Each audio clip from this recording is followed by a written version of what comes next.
Bismillahirrahmanirrahim.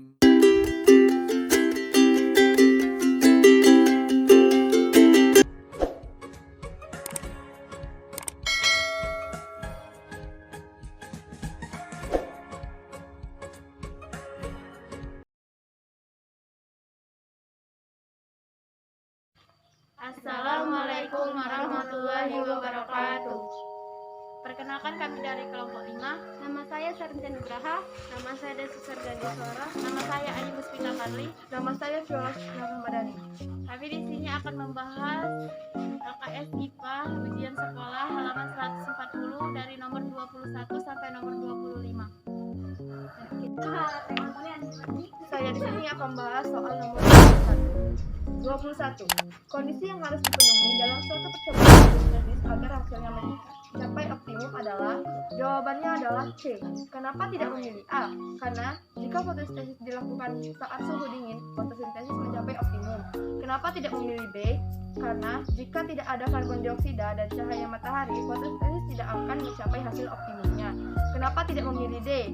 Karena jika tidak ada karbon dioksida, cahaya matahari dan suhunya dingin, fotosintesis tidak akan mencapai hasil yang optimum.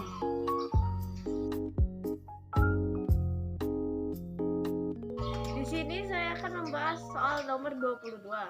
Perhatikan gambar berikut. Gambar berikut adalah gambar jangka sorong. Hasil pengukuran yang diperoleh adalah, jawaban yang tepat adalah B. Cara menghitungnya seperti berikut. Pertama, kita cari dulu skala utama. Skala utama pada gambar tersebut adalah 3,1.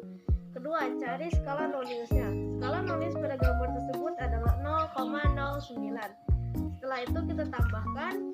Jika sudah ditambahkan, hasilnya 3,19, yang artinya adalah jawabannya adalah B, 3,19. 23. Perhatikan ciri-ciri zat di bawah ini. 1. Jarak antar partikelnya saling berjauhan. 2. Gaya tarik antar molekulnya kuat. 3. Pergerakan partikelnya sangat cepat. 4. Bentuknya dapat berubah sesuai dengan wadahnya. 5. Volumenya ciri-ciri zat cair ditunjukkan oleh nomor. Jawaban yang paling tepat adalah C. Kenapa tidak memilih A, B, atau D? Karena dalam ketiga jawaban tersebut terdapat nomor 2. Yang dimana itu adalah ciri-ciri zat padat. Oke, sekian, terima kasih. Nomor 24. Minyak bumi terdiri atas berbagai senyawa hidrokarbon, yaitu senyawa organik, di mana kandungan senyawanya dapat mencapai 97-98%. Untuk minyak bumi pensialpalnya. Dalam minyak bumi terdapat kandungan pula unsur belerang, nitrogen, oksigen, vanadium, nikel, besi, dan tembaga. Air dan garam hampir selalu terdapat dalam jumlah yang relatif sedikit terikat dengan senyawa organik. Bahan-bahan bukan hidrokarbon biasanya dianggap sebagai kotoran karena pada umumnya akan mengganggu proses pengolahan minyak bumi dalam kilang minyak dan berpengaruh jelek terhadap mutu produk. Dari keterangan tersebut, contoh zat yang termasuk campuran senyawa dan unsur logam berturut-turut adalah D. Minyak bumi, air, dan vanadium. Kenapa tidak memilih A? Karena belerang bukanlah termasuk unsur logam. Kenapa tidak memilih B? Karena garam bukanlah zat campuran.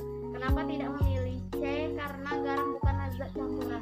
Di sini kami berdua akan membahas untuk soal nomor 25. Saat kita membuat minuman yang dicampur es di dalam gelas, maka akan terlihat bahwa bagian luar gelas selalu basah. Air yang membasahi bagian luar gelas termasuk terjadi karena. Penjelasan soal nomor 25 adalah, Jawabannya adalah A. Uap air mengalami pembukaan. Kenapa tidak memilih B?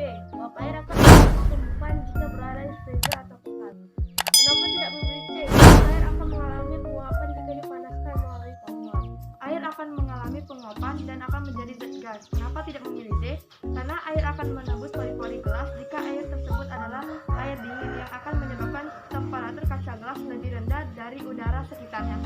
Sekian dari pembahasan kami selaku kelompok 5. Jika ada salah kata kami mohon maaf. Kami akhiri. Wassalamualaikum warahmatullahi wabarakatuh. Assalamualaikum teman-teman. Perkenalkan, kami dari kelompok 3. Nama saya Rumjani Ciasari. Nama saya Triana Gipasma. Nama saya Sopna Sutarasto. Nama saya Kesha Rivera Ayumi. Kami akan menjelaskan soal HOTS 2 nomor 11 sampai 15. Saya akan menjelaskan soal HOTS nomor 11. Kalian bisa lihat soalnya di sini. Perhatikan gambar gerak dalam olahraga bulu tangkis berikut. Ketika pemain bulu tangkis mengayunkan tangan memukul bola, shuttlecock, jenis sendi yang terlibat adalah A. Sendi peluru, sendi pelana, dan sendi putar. B. Sendi geser, sendi pelana. Jawaban yang benar adalah C. Sendi peluru, sendi engsel, dan sendi pelana. Kenapa jawabannya C? Karena sendi peluru terdapat antara tulang tangan dan belikat yang memungkinkan pergerakan ke arah mana saja. Sendi engsel yang mempunyai gerakan satu arah, persendian ini terdapat pada siku yang terletak di antara pada tulang lengan atas dan lengan bawah. Sendi pelana terdapat pada pergelangan tangan. Sendi ini menggerakkan tulang ke satu arah. Selanjutnya saya akan menjelaskan nomor 12. Fotonya bisa kalian lihat di samping ini. 12. Perhatikan gambar alat pencernaan berikut. Enzim yang dihasilkan oleh organoksid dan fungsinya adalah A. Pepsinogen menguraikan protein menjadi asam amino. B. Amilase mengurangkan pupuk menjadi makrosa. C. Renin menguraikan vitamin dan mineral. D. Pepsin menguraikan protein menjadi peptide. Jawabannya D, karena berfungsi untuk mengedahkan protein susu menjadi kasein. Hasil kerja enzim adalah molekul yang selanjutnya diserap susu dan dialirkan seluruh tubuh sebagai energi. Selanjutnya saya akan menjelaskan nomor 13. Soalnya ada di sini. Darah yang mengalir dalam vena tidak dapat mengalir ke bagian sebelumnya karena sepanjang vena terdapat A. Katup, B. Arteri, C. Valvula semilunaris, D. Valvula sinusoidalis. Jawabannya yang benar adalah A. Katup. Karena katup ini berfungsi agar darah tetap mengalir satu arah. Dengan adanya katup tersebut, aliran darah tetap mengalir menuju jantung. Saya akan menjelaskan nomor 14. Misalnya kalian bisa lihat di sini. Dalam proses inspirasi, oksigen dapat berdiskusi ke dalam alveolus karena A. Alveolus terletak pada ujung saluran pernapasan,